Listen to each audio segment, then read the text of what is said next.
आइए समझते हैं विश्व और भारत के परमाणु बम की कहानी। यह एक महत्वपूर्ण और गहरा विषय है। इस कहानी को समझने के लिए हमें एक पलायन क्षेत्र की शुरुआत से लेकर भारत के परमाणु शक्ति के विकास तक की घटनाओं का अध्ययन करना होगा। इस सफर में भारत ने स्वतंत्रता के साथ साथ अपनी सुरक्षा और समृद्धि के लिए परमाणु शक्ति का विकास किया। यह प्रकृति, संकल्प, यांत्रिक गति और अंतर्राष्ट्रीय परिप्रेक्ष्य के माध्यम से व्यापक रूप से घटित हुई। इस कहानी में भारत के वैज्ञानिकों और मनीषियों की महत्वपूर्ण भूमिका थी, जो एक मूल रूप से मानवीयता और स्वाभिमान की रक्षा के लिए परमाणु शक्ति का उपयोग कर रहे थे। भारत ने अपने परमाणु विभाग में सुधार किया और आत्मनिर्भर बनने की क्षमता प्राप्त की।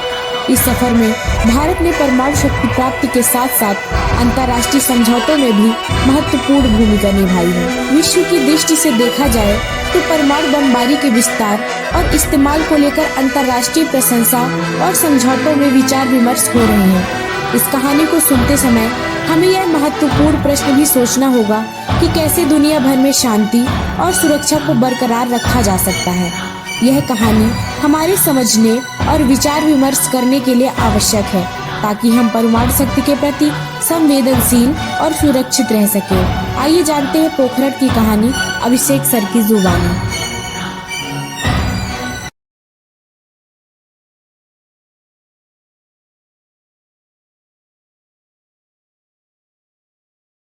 Today at 15:45 hours, India conducted 3 underground nuclear tests in the Pokhran range.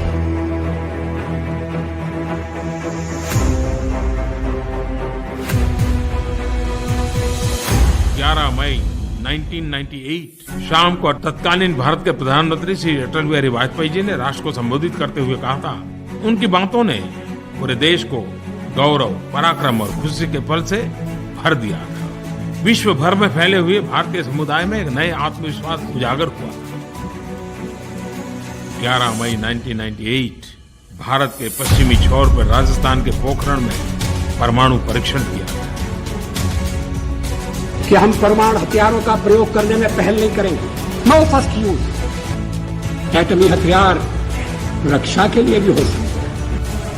दुनिया की नाराजगी के बाद, इकोनॉमिक सेक्शन लगने के बाद, हर प्रकार की आर्थिक घेराबंदी करने के बाद अटल बिहारी वाजपेयी के नेतृत्व में दम था कि 13 तारीख को दोबारा न्यूक्लियर टेस्ट करके दुनिया को बता दिया हम झुकने वाले लोग हैं। जब आप एक देश के रूप में मजबूत होते हैं, आप सबके साथ शांतिपूर्ण रह भी सकते हैं। स्वागत है साथियों आप सभी का आपके अपने YouTube चैनल में। आज हम लोग बात करेंगे भारत के पहले परमाणु परीक्षण की, या यहां से पूरे जो प्रश्न बनते हैं उन सब की बात करेंगे। तो शुरू करते हैं बुद्ध की मुस्कान से पराक्रम के आह्वान की कहानी, जिसमें भारत का गरिमामय इतिहास अहिंसा की आस्था के साथ साथ शौर्य के विश्वास से भी परिपूरित है। इस बात की पूरी जानकारी देंगे, बने रहिएगा वीडियो के अंत तक। चलिए सबसे पहले हम लोग बात करेंगे भारत में पहले परमाणु परीक्षण की, जिसे स्माइलिंग बुद्धा कहा गया।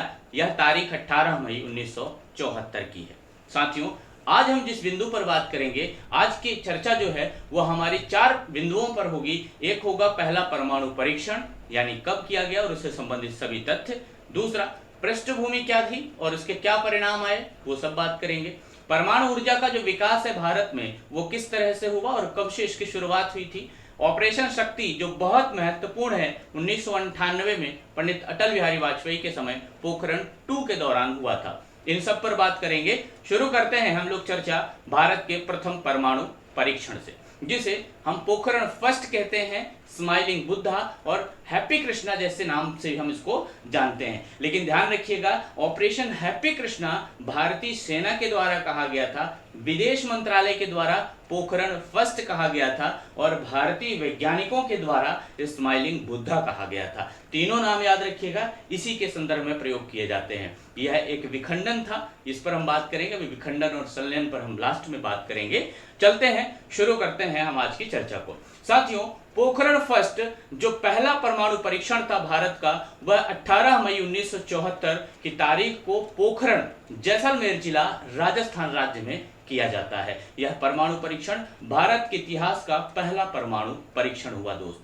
साथियों, इसकी जो पृष्ठभूमि आई, यह जो शुरुआत हुई इसकी, वो वास्तव में द्वितीय विश्व युद्ध से ही इसकी शुरुआत हुई थी 1 सितंबर 1939 को, जब जर्मनी ने पोलैंड पर आक्रमण कर दिया था। आप जानते हैं द्वितीय विश्व युद्ध की शुरुआत को।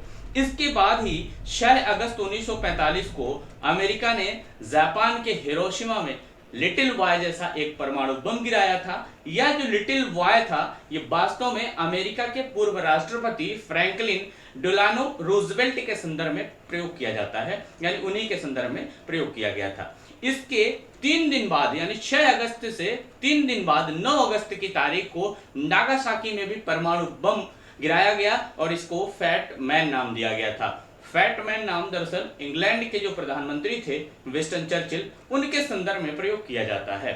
साथियों, हम लोग आगे बात करेंगे भारत में परमाणु ऊर्जा कार्यक्रम की क्या पृष्ठभूमि रही और इसकी क्या शुरुआत हुई। इससे पहले हम आपको बताना चाहेंगे कि एक व्यक्ति के बारे में आपको जानना बहुत जरूरी है, जिनको आप डॉक्टर होमी जहांगीर भाभा के नाम से जानते हैं। साथियों, 30 अक्टूबर 1909 को मुंबई में डॉक्टर होमी जहांगीर भाभा का जन्म होता है और इसके बाद ये शिक्षा दीक्षा प्राप्त करने लंदन चले जाते हैं और रिसर्च की पढ़ाई करने के लिए लंदन चले जाते हैं। इसके बाद ये 1939 में 1939 के टाइम पर ये भारत आते हैं, यानी अपने देश वापस आते हैं, और इसी समय द्वितीय विश्व युद्ध चरम पर चल रहा था। यह 1939 में भारत आए और जब ये भारत में ही थे तभी युद्ध अपने चरम पर था और डॉक्टर होमी जहांगीर भाभा युद्ध के कारण वापस इंग्लैंड नहीं जा सके। तब से ही उन्होंने भारत में रुकने का फैसला किया और भारत की सुरक्षा के लिए अपने जो भी प्रयास थे वो उन्होंने शुरू किए। 1939 में ही, यानी 1939 में ही डॉक्टर होमी जहांगीर भाभा बेंगलोर में स्थित भारतीय विज्ञान संस्थान में भौतिक विज्ञान के रीडर के पद पर कार्य शुरू करते हैं और कुछ समय बाद, यानी 1944 में, जिसकी मैं बात कर रहा हूं, ये 1944 में भारतीय विज्ञान संस्थान बेंगलोर में ही भौतिकी विषय के प्रोफेसर नियुक्त होते हैं। तब से ही भारत में वास्तविक रूप से परमाणु कार्यक्रम की शुरुआत मानी जाती है। उसके कुछ समय बाद, हम 1 साल बाद ही देखेंगे कि डॉक्टर होमी जहांगीर भाभा अपने मित्र JRD टाटा के सहयोग से भारत में, यानी महाराष्ट्र राज्य में 1 जून 1945 को टाटा फंडामेंटल रिसर्च इंस्टीट्यूट की स्थापना करते हैं। तो ये भी ध्यान रखिएगा, 1945 में जो हमारा टाटा फंडामेंटल रिसर्च इंस्टीट्यूट है, ये ट्राम्बे के नाम से आप लोग जानते हैं, इसको स्थापित किया गया था। फिर इसके बाद थोड़े ही समय बाद भारत में औपचारिक रूप से परमाणु ऊर्जा अधिनियम की आवश्यकता हुई, जो 1948 में पूरी होती है 15 अप्रैल को। इसके पहले 1947 में नेहरू जी ने भी होमी जहांगीर भाभा की तारीफ की थी। 1947 में भी इन्होंने इनके कई कार्यक्रमों का जिक्र भी किया था और परमाणु ऊर्जा अधिनियम वास्तविक रूप से या औपचारिक रूप से 15 अप्रैल 1948 को अधिनियमित होता है भारत में, और यहीं से फिर वास्तविक रूप से जो आधिकारिक रूप से परमाणु ऊर्जा के क्षेत्र में प्रयास थे वो शुरू किए जाते हैं। भारत में परमाणु ऊर्जा जो आयोग है वो 10 अगस्त 1948 को स्थापित किया गया था, 48 को स्टैब्लिश किया गया था, ये भी आपको ध्यान रखना होगा। परमाणु ऊर्जा अधिनियम के बाद ही ये स्थापित हुआ था परमाणु ऊर्जा आयोग। और सोवियत संघ, यानी रसिया जिसको आप लोग कहते हैं, इसने अपना परमाणु परीक्षण किया था पहला, वो किया था 1949 फर्स्ट लाइटिंग के नाम से। फर्स्ट लाइटिंग के नाम से रसिया ने अपना पहला परमाणु परीक्षण किया था और उसके कुछ समय बाद भारत में परमाणु ऊर्जा विभाग स्थापित किया गया 3 अगस्त 1954 को। इतनी बात आपको क्लियर हो गई होगी कि 3 अगस्त 1954 को भारत में परमाणु ऊर्जा विभाग की स्थापना की जाती है। साथियों, यहाँ पर एक योजना है, परियोजना, इसको भी जानना चाहिए, फिनिक्स परियोजना, जो कि 1958 में शुरू की गई थी। इसका दरअसल लक्ष्य था 20 टन नाभिकीय ईंधन बनाना। 20 टन नाभिकीय ईंधन बनाना इस परियोजना का लक्ष्य था। बाकी आपको सिर्फ ईयर याद रखना है, फिनिक्स परियोजना 1958 का। इसके बाद 60 के समय में, 1960 के समय में आप देखते हैं कि कुछ राजनीतिक उठापटक होती है और कुछ परिवर्तन होते हैं, इस कारण थोड़ा सा प्रयास धीरे होता है। किंतु 1962 में जो सीमा विवाद है वो सामने आता है भारत और चाइना के बीच। 1962 में सीमा विवाद को लेकर भारत चीन में युद्ध होता है और इसी के बाद चीन ने परमाणु परीक्षण किया, अपना शक्ति प्रदर्शन किया 1964 में, यानी कि 1962 में युद्ध हुआ भारत के साथ और 1964 में चीन ने अपना पहला परमाणु परीक्षण कर दिया था। साथियों, यहां पर एक बात जानना और आपको जरूरी होगा, 1964 का ही समय था जब डॉक्टर होमी जहांगीर भाभा एक रेडियो प्रोग्राम में यह बात कह रहे थे कि अगर सरकार अनुमति दे या सहयोग करे तो हम मात्र 18 महीने में परमाणु परीक्षण कर सकते हैं। यह एक रेडियो प्रोग्राम के द्वारा कही गई बात थी, यानी 1964 में डॉक्टर होमी जहांगीर भाभा के द्वारा यह कहा गया कथन रेडियो से पूरे विश्व ने सुना था, यानी कि पूरे विश्व को यह बात जानकारी हुई थी। इसके कुछ समय बाद ही फिर यह परमाणु परीक्षण किया चीन ने। अब जो माहौल था या जो दबाव था वो और बढ़ रहा था, वैश्विक स्तर पर चीजें दिख रही थी कि अब भारत भी अपने परमाणु ऊर्जा के क्षेत्र में कुछ प्रयास करेगा। और 1964 का ही वो टाइम पीरियड है दोस्त, जो आपको मैं बताना चाहता हूं कि उसके थोड़ा सा आगे जाएं 1965 में। 1965 में भारत पाकिस्तान का युद्ध हुआ, 71 में भी हुआ। आपको पता है नल्ले पाकिस्तान को हमारे भारत ने मुंह की खिलाई थी और पाकिस्तान को हार का सामना करना पड़ा था। अब समय था दोस्त 1968-69 का, यानी कि 1968 यहां पर एक बहुत इंपॉर्टेंट बात आपको जानना होगी कि पीके अयंगर जी थे जो सोवियत संघ के दौरे पर गए हुए थे और उन्होंने मॉस्को की यात्रा के दौरान प्लूटोनियम रिएक्टर देखा और उससे काफी प्रभावित हुए और इस दिशा में अपने नवाचार करने का उन्होंने प्रयास किया। किसने? पीके अयंगर जी ने। अब वही समय था 1968-69 का ही जब परमाणु अप्रसार संधि पर हस्ताक्षर किए जा रहे थे और 5 देशों ने हस्ताक्षर किया भी था। P5 कंट्रीज कहा गया है इनको। परमाणु अप्रसार संधि एक सेपरेट टॉपिक है, लेकिन थोड़ा सा समझिए। 1 जनवरी 1967 यानी 1 जनवरी 1967 से पहले परमाणु हथियार का निर्माण या विस्फोट कर चुके देश ही इसमें शामिल हो सकते हैं। बस इतनी जानकारी आपको परमाणु अप्रसार संधि से रखनी है। भारत ने हस्ताक्षर नहीं किया है, ये भी ध्यान रखिएगा। ये आपको पता चला 1968 से 69 के बीच में पीके अयंगर जी सोवियत संघ के दौरे पर गए थे और इन्होंने वहां पर जो प्लूटोनियम रिएक्टर है वो देखा था और काफी प्रभावित हुए थे। इसके बाद दोस्तों हम आपको बताना चाहेंगे कि 7 सितंबर 1972 में भाभा एटॉमिक रिसर्च सेंटर का दौरा जो हमारी भारत की तत्कालीन प्रधानमंत्री श्रीमती इंदिरा जी थी वो करती हैं और इस दौरे के दौरान उन्होंने यह अनुमति दे दी थी वैज्ञानिकों को कि आप परमाणु परीक्षण कर सकते हैं। किंतु दोस्त इस बात की जानकारी यानी 7 सितंबर 1972 की जानकारी से पहले आपको 1966 पर ले चलता हूं, यानी जब होमी जहांगीर भाभा 1964 में एक टेप रिकॉर्डर यानी रेडियो में एक कार्यक्रम के दौरान यह बात कह रहे थे कि अगर सरकार अनुमति दे तो हम 18 महीने में परमाणु परीक्षण कर सकते हैं। और 2 साल बाद, ये 2 साल के अंदर यानी 18 महीने के अंदर ही हम 1966 की बात कर रहे हैं, 24 जनवरी की बात कर रहे हैं। बहुत ही बुरी खबर आपके सामने रख रहा हूं, भारत के लिए काला दिन साबित होता है जब डॉक्टर होमी जहांगीर भाभा वियना की यात्रा पर थे और अचानक 4800 मीटर की ऊंचाई पर उनका विमान क्रैश हो जाता है। यह हत्या थी या दुर्घटना थी, इस बात की अभी तक कोई जानकारी नहीं हुई है। जो विमान था साथियों वो मोवला आल्प्स पर्वत पर क्रैश हुआ था, जिसमें करीब 117 लोगों के साथ एक परमाणु युग का अंत हुआ भारत के लिए। हालांकि यह साजिश थी, लेकिन वह जगह हमेशा बर्फ से ढकी रहती है, उसे ब्लैक रेंज भी कहा जाता है, ब्लैंक रेंज भी कहा जाता है। तो वहां पर आज तक किसी भी गतिविधि के बारे में जानकारी नहीं प्राप्त की जा सकी है, इसीलिए विदेशी जांच एजेंसियों ने वहां से एक भी अभी तक कोई सुराग प्राप्त नहीं किया है। आज भी वह एक रहस्य है और वहां एक बात की शंका भी जाहिर की गई थी क्योंकि उस स्थान से फ्रांस की सीमा लगती है, लेकिन कुछ भी स्पष्ट रूप से कह पाना संभव नहीं है और ना ही आधिकारिक है। साथियों, यहां एक और साजिश का मैं जिक्र करना चाहूंगा। उसी साल और उसी महीने 11 जनवरी 1966 की जब पंडित लाल बहादुर शास्त्री जी की रहस्यमय तरीके से मौत हुई थी। ये वही समय है जब भारत की 2 महान विभूतियों की मृत्यु हुई थी और दोनों ही रहस्यमय तरीके से मृत्यु हुई थी। साथियों आगे आइए, 7 सितंबर 1972 में जब हमारी तत्कालीन प्रधानमंत्री श्रीमती इंदिरा गांधी जी दौरे पर थी और उसी दौरान उन्होंने वैज्ञानिकों को यह अनुमति दी कि अब आप परमाणु ऊर्जा के क्षेत्र में प्रयास कर सकते हैं। यहां पर एक बात और बताऊंगा, ये जो विमान क्रैश हुआ था जो हमारे होमी जहांगीर भाभा जी का, यह इसके पहले भी एक वहां पर विमान क्रैश हुआ था जिसे कंचनजंगा, माफ करिए, होमी जहांगीर भाभा के विमान को कंचनजंगा कहा गया था। और इसी स्थान पर एक और विमान क्रैश हुआ था जिसे मालाबार प्रिंसेस कहा गया था। 1950 में भी एक विमान इसी स्थान पर क्रैश हुआ था, उसकी भी कोई जानकारी आज तक नहीं हुई, कोई भी एक अवशेष वहां से आज तक नहीं प्राप्त किए गए। अब हम बात करेंगे 7 सितंबर 1972 की, जब भाभा एटॉमिक रिसर्च सेंटर के दौरे के दौरान इंदिरा जी ने औपचारिक रूप से अनुमति दे दी कि हाँ, अब परमाणु परीक्षण किया जा सकता है। आपने एक फिल्म भी देखी होगी, द स्टोरी ऑफ पोखरण, नहीं देखी है तो देखिएगा। साथियों ध्यान रखिएगा, टाटा जी ने, यानी उनके जो JRD टाटा जो मित्र थे होमी जहांगीर भाभा के, उन्होंने होमी जहांगीर भाभा को कंप्लीट मैन की संज्ञा भी दी है। और भाभा की मृत्यु के बाद डॉक्टर विक्रम साराभाई को परमाणु ऊर्जा आयोग की जिम्मेदारी सौंपी गई।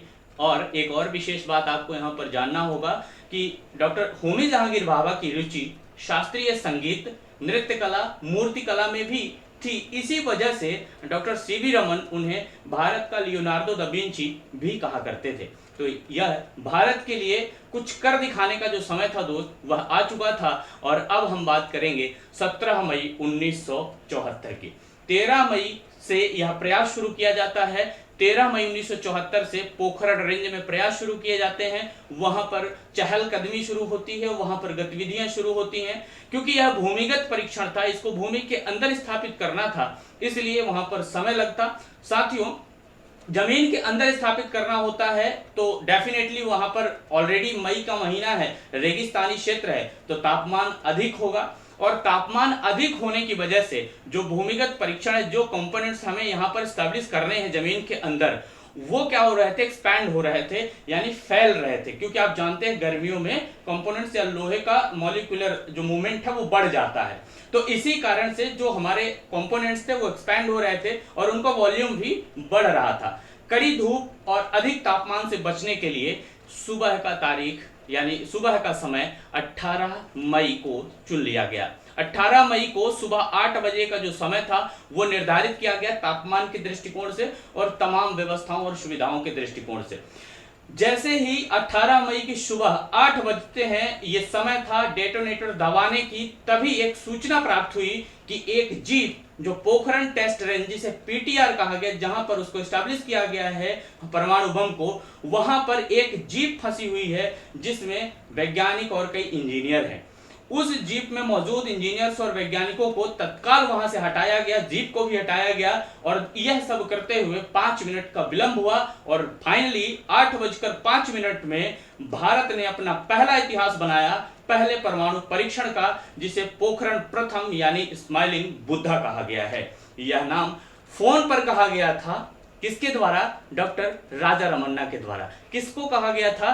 श्रीमती इंदिरा जी को कहा गया था, फोन लगाया गया था और कहा गया था बुद्धा स्माइलिंग, यानी बुद्ध मुस्कुराए। क्योंकि वह बुद्ध पूर्णिमा का दिन था, वो तिथि जो थी वो बुद्ध पूर्णिमा की थी, इसलिए इसका कूट नाम रखा गया था। डेटोनेटर दबाने का काम प्रणव दाशीदार ने किया था, यह भी आपको ध्यान रखना है। प्रथम जो परमाणु परीक्षण था वो, हालांकि कई लोग ये कहते हैं कि 17 मई 1974 को प्रथम प्रयास किया गया था, यानी कि 1974 में 2 प्रयास थे, जो एक असफल था और दूसरा असफल था, किंतु ऐसा नहीं है। यहां पर कई ऐसे स्थान बनाए गए थे जो अमेरिकी गुप्त कंपनी यानी गुप्त एजेंसी जो देखना चाह रही थी जीपीएस के माध्यम से, वो भी भ्रमित हो गई थी, क्योंकि कई ऐसे जो स्पॉट थे वो चिन्हित किए गए थे और वहां पर भी भूमिगत रूप से कुछ ऐसी गतिविधियां की गई थी जिससे यह समझ पाना कि कहां पर वास्तविक रूप से स्थापित किया गया परमाणु बम, ये पता ना चले। इसलिए 1974 में जो 17 मई की जो तारीख है, इस तारीख को बोला जाता है कि एक बार प्रयास किया गया था, किंतु ऐसा नहीं है। हमने आपको सारी वास्तविक जानकारियां प्रथम परमाणु परीक्षण से संबंधित प्रदान किए। अब हम लोग बात करेंगे साथियों परमाणु परीक्षण द्वितीय की, जिसे पोखरण सेकंड या ऑपरेशन शक्ति कहा जाता है। आप लोग जानते होंगे, हम लोग आगे बढ़ते हैं, इसकी बात करते हैं। साथियों, जो पहला परमाणु परीक्षण था यह विश्व में यह बता रहा था कि भारत परमाणु संपन्न देश है, लेकिन इसके बाद कुछ देशों ने विरोध करना शुरू किया कि क्या भारत परमाणु परीक्षण कर लिया, क्या बिना अनुमति के कर लिया, क्या P5 कंट्रीज, या फिर क्या अप्रसार संधि पर हस्ताक्षर किया। इस तरह के तमाम विरोध भारत को देखने को मिले और इसके बाद जब विरोध सफल ना हुआ तो मजाक और उपहास उड़ाया जाने लगा भारत का कि परमाणु परीक्षण कैसे करेगा। यह झूठ है। भारत के पास कुशल तकनीक नहीं है जो परमाणु परीक्षण के लिए आवश्यक होती है। साथियों, भारत का परमाणुकरण करना अब समय आ गया था 1998 का, 1998 का। यह समय था भारत के परमाणुकरण का। लेकिन यहां एक बात पहले जान लेना चाहिए कि अमेरिकी गुप्त सेवा, जिसे CIA के नाम से हम लोग जानते हैं, इसको भी हमारे परमाणु परीक्षणों की कोई जानकारी नहीं हुई। और वह तारीख आती है 11 और 13 मई की 1998 में। वह गौरवान्वित करने वाला एक समय आया जब भारत के तत्कालीन प्रधानमंत्री श्री अटल बिहारी वाजपेयी ने एक नहीं, दो नहीं, तीन नहीं, बल्कि 5 परमाणु परीक्षण एक साथ कर दुनिया को भारत की परमाणु क्षमता और परमाणु ताकत का आभास कराया, जिसे ऑपरेशन शक्ति के नाम से जाना जाता है। जैसे ही प्रधानमंत्री श्री अटल बिहारी वाजपेयी जी ने परमाणु परीक्षण की घोषणा की, उसी समय दुनिया आश्चर्यचकित रह गई और लगभग सभी वैश्विक शक्तियों और बहुपक्षीय मंचों ने रोष के साथ प्रतिक्रियाएं भी अपनी व्यक्त की थी। दुनिया को एक खास तरह के भारत की आदत लग चुकी थी। वे इसके लिए बड़े पैमाने पर शक्ति प्रक्षेपण देखने के आदी भी नहीं थे। ये विश्व के अन्य देश, कई देश, संयुक्त राज्य अमेरिका, जापान और कुछ यूरोपीय कंट्री जो तुरंत द्विपक्षीय सहायता को निलंबित करने की घोषणा करती हैं।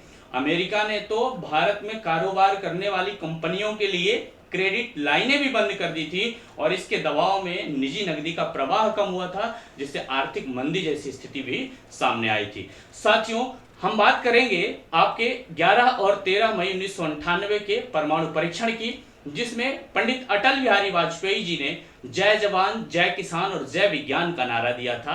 और आप जानते हैं जो पोखरण फर्स्ट था यह एक विखंडन था, यानी फिजन परीक्षण था, और जो पोखरण सेकंड था यह फ्यूजन था, यानी यह संलयन था। दोनों को समझते हैं विखंडन और संलयन में क्या होता है। साथियों, विखंडन और संलयन में बस बहुत छोटा सा अंतर होता है। विखंडन किसी भी अणु यानी एटम के न्यूक्लियस पर हल्की ऊर्जा वाले न्यूट्रॉन से हमला कर उसे 2 टुकड़ों में बांट देना, यह विखंडन कहलाता है। विखंडन का मतलब खंडन है तो 2 भागों में बढ़ जाएगा। इसके अलावा इसी से यानी इसी प्रक्रिया से, यही विखंडन यानी फिजन की प्रक्रिया से ही भारत में परमाणु ऊर्जा पावर प्लांट में ऊर्जा उत्पन्न की जाती है। यह आपको ध्यान होगा। फ्यूजन यानी संलयन, संलयन यानी 2 हल्के नाभिकों को जोड़कर एक भारी नाभिक का निर्माण किया जाता है, यह संलयन होता है। ठीक है, विखंडन में एक भारी नाभिक 2 हल्के नाभिकों में टूटता है। ये हो गया आपका, दोनों पॉइंट क्लियर हो गया होगा।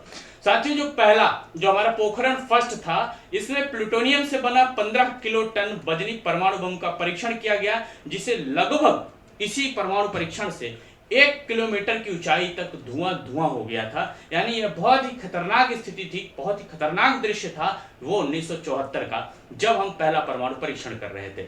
साथियों, पहले परमाणु परीक्षण से एक बात स्पष्ट हुई कि भारत परमाणु शक्ति संपन्न देश है। लेकिन दूसरे पोखरण से यानी ऑपरेशन शक्ति से परमाणु बम की ताकत का प्रदर्शन किया गया, जिसमें विश्व भर ने जाना कि आखिर भारत का परमाणु बम कितनी ताकत वाला है। ये तमाम जो घटनाक्रम हुए ये भारत के परमाणु जो कार्यक्रम है इसके संदर्भ में थे। लेकिन आपको अगर हम वैश्विक स्तर पर देखें कि परमाणु बम की खोज, जो परमाणु बम की हम लोग चर्चा कर रहे हैं, वह परमाणु बम की जो खोज है वो किसके द्वारा की गई थी? तो वो की गई थी जे रॉबर्ट ओपेनहाइमर के द्वारा। आप बताइए यह किस देश से संबंधित है? अभी बहुत सारे फैक्ट्स हम लोग पढ़ेंगे, लेकिन थोड़ा सा आपको हम यहाँ पर कुछ और जानकारी देते हैं। साथियों, जब ये विभिन्न देश हमारा मजाक उड़ा रहे थे, हमें क्रिटिसाइज कर रहे थे और विरोध कर रहे थे, तब भारत हाथ पर हाथ धरे नहीं बैठा रहा, बल्कि पोखरण 2 या ऑपरेशन शक्ति परमाणु परीक्षण के बाद भारत ने अमेरिका से शुरुआत करते हुए बड़े पैमाने पर वैश्विक पहुंच बनाई। सक्रिय कूटनीति परमाणु विस्फोटों के बामुश्किल 1 महीने बाद यानी जून 1998 में शुरू होती है। एक सक्रिय कूटनीति, डिप्लोमेसी। तत्कालीन जो विदेश मंत्री थे, जो हमारे श्री जसवंत सिंह जी और अमेरिकी उप सचिव स्ट्रोब टैलबोट, इनके बीच बातचीत शुरू होती है 1998 में ही, यानी 11-13 मई 1998 को परमाणु परीक्षण हुआ। और उसके 1 महीने बाद जून में ही विदेश मंत्री और जो अमेरिका के उप सचिव थे इनके बीच बातचीत होती है, जो 7 देशों के लगभग 10 स्थानों पर और लगभग 14 दौरों में कंप्लीट होती है ये बातचीत, यानी बहुत लंबी बातचीत हुई थी। और इसी से भारत और अमेरिका के बीच एक नए रिश्ते का निर्माण भी हुआ था।